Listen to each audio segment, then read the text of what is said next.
Well, actually, I want to dive in there a little bit, and as people watching now can see that we're going to have all your Twitter and Facebook and everything handles on here, just like we do with all of our guests.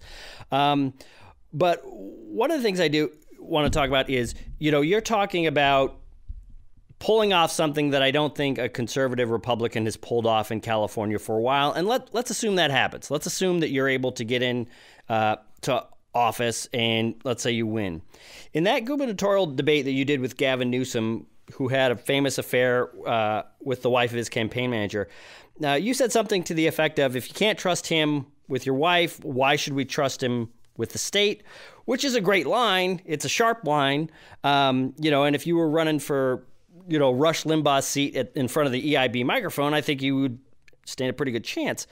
How is it going to be taking that kind of communication strategy to a legislature full of Democrats and get them to go along with you? Because it seems a little Trumpian. I'm not the first person to compare your communication style to Donald Trump. It seems a little Trumpian, and I'm not sure that communication strategy has worked all that well in terms of Trump passing his legislation. So what would be different about that for you here in California? So let's be very clear. I am the only candidate in the entire governor's race that voted for, supported, even wrote op-eds in favor of the Republican nominee for president, Donald J. Trump.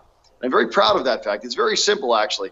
Ted Cruz had dropped out. There was only one choice. It was either crooked Hillary Clinton and the slow slide into socialism, or it was Donald Trump, a businessman who said he wanted to make America great again, wanted to put Americans first and lead from the front, not from behind. He believed in American excellence. It was a very easy choice to make.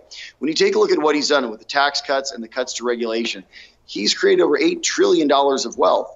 Unemployment is the lowest it's been on record for Latinos and African Americans. It's the lowest overall since 2000.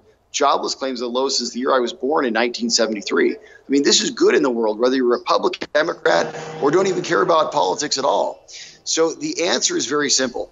We need somebody in California that can cut through, all of the nonsense that we typically see in politics. We need somebody that can actually tell the California people the truth in simple language that everybody can easily grasp, so we can understand the problems in California and the direct solutions to fix those.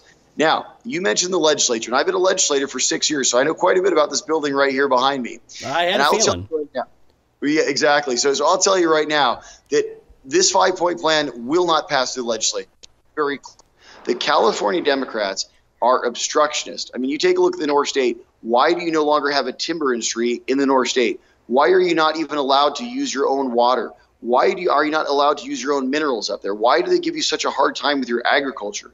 The answer is very simple. Because you have traditionally been a Republican area, and by depriving you of your natural resources, they deprive that Republican base of the resources that it needs, not only to take care of yourself, but to fight the Democrats coming out of the liberal Bay Area of San Francisco. So here's how we get the 5-point plan done. We use something that not even the President of the United States has. You see, in 1906, Hiram Johnson gave us direct democracy in California, the direct ballot initiative proposal process. As an ex-governor of the state of California, I can call a special election at any time on any issue and put it directly before the people of California. This has more strength than the entire legislature. We can change the Constitution.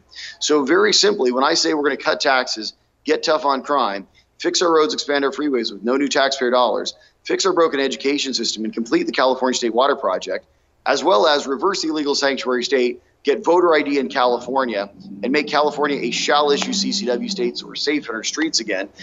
All of these things will put directly before the people of California, and we will let them vote. Because remember, it's a government of the people, by the people, and for the people. The legislature instructs us in every way. We will take it directly to them. But unlike Arnold Schwarzenegger, who did this once and failed and never came back. Remember, Schwarzenegger, the governor, was certainly not Schwarzenegger, the actor.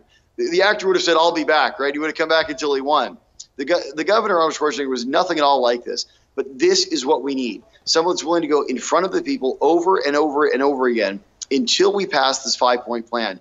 And once we pass it, and the court challenges come, because they will come, you need a governor that's willing to go to court for you and fight for you on behalf of the California people until these laws get into practice in California for the benefit of every single Californian.